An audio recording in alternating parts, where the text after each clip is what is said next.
Israel സൈന്യം കസ്റ്റഡിയിലെടുത്ത് തിരിച്ചയച്ച MEDLINE കപ്പൽ ഫ്രീഡം ഫ്ലോട്ടിലേക്ക് ശേഷം ഗാസയിലേക്ക് യാത്ര തിരിച്ച് ആക്ടിവിസ്റ്റുകളുടെ വലിയ സംഘം.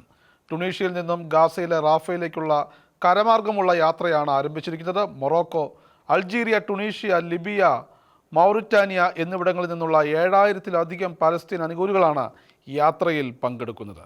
ഇസ്രായേലിന്റെ വലിയ എതിർപ്പ് മറികടന്ന് ഗാസയിലെത്താൻ ശ്രമിച്ച സ്വീഡിഷ് പരിസ്ഥിതി പ്രവർത്തക ഗ്രറ്റ തൻബർഗ് ഉൾപ്പെടെയുള്ള ആക്ടിവിസ്റ്റുകളെ മെഡിറ്ററേനിയൻ കടലിൽ വെച്ച് ഇസ്രായേൽ സൈന്യം കസ്റ്റഡിയിലെടുക്കുകയും സ്വദേശങ്ങളിലേക്ക് അയക്കുകയും ചെയ്തത് വലിയ വാർത്തയായിരുന്നു. ഇപ്പോൾ ആഫ്രിക്കയിൽ നിന്നും സമൂദ് കോൺവോയ് എന്ന പേരിൽ 300 വാഹനങ്ങളിലായി 7000-ലധികം ആക്ടിവിസ്റ്റുകൾ ഗാസ ലക്ഷ്യമാക്കി നീങ്ങിക്കൊണ്ടിരിക്കുകയാണ്. ഗാസയിൽ ഭക്ഷണം എത്തിക്കുക, മാനുഷിക പാത തുറക്കുക എന്നിവയാണ് പലസ്തീൻ അനുകൂല ആക്ടിവിസ്റ്റുകളുടെ മുഖ്യ ആവശ്യം. ഡോക്ടർമാർ, വിദ്യാർത്ഥികൾ, അഭിഭാഷകർ, സാമൂഹ്യ പ്രവർത്തകർ സമൂദ് കോൺവോയിൽ ഉൾപ്പെടുന്നു. ഈ സംഘം ഗ്ലോബൽ മാർച്ച് ടു ഗാസയുടെ ഭാഗമാണ്. അതേസമയം ജൂൺ 15-ന് ഈജിപ്തിൽ നിന്ന് ആരംഭിക്കുന്ന ഗ്ലോബൽ മാർച്ചിൽ 50-ലധികം രാജ്യങ്ങളിൽ നിന്നുള്ള 2500 ആക്ടിവിസ്റ്റുകൾ പങ്കെടുക്കും. ഇവർ ഈജിപ്തിലെ അൽ അരിഷിൽ നിന്ന് ഗാസയിലെ റഫയിലേക്ക് മാർച്ച് ചെയ്യുമെന്നാണ് റിപ്പോർട്ട്. 48 കിലോമീറ്റർ 3 ദിവസം കൊണ്ട് പിന്നിടുമെന്നാണ് ഇവർ അവകാശപ്പെടുന്നത്. പക്ഷേ ഈജിപ്ത് സർക്കാർ ഇതുവരെ മാർച്ചിന് അനുവാദം കൊടുത്തിട്ടില്ല.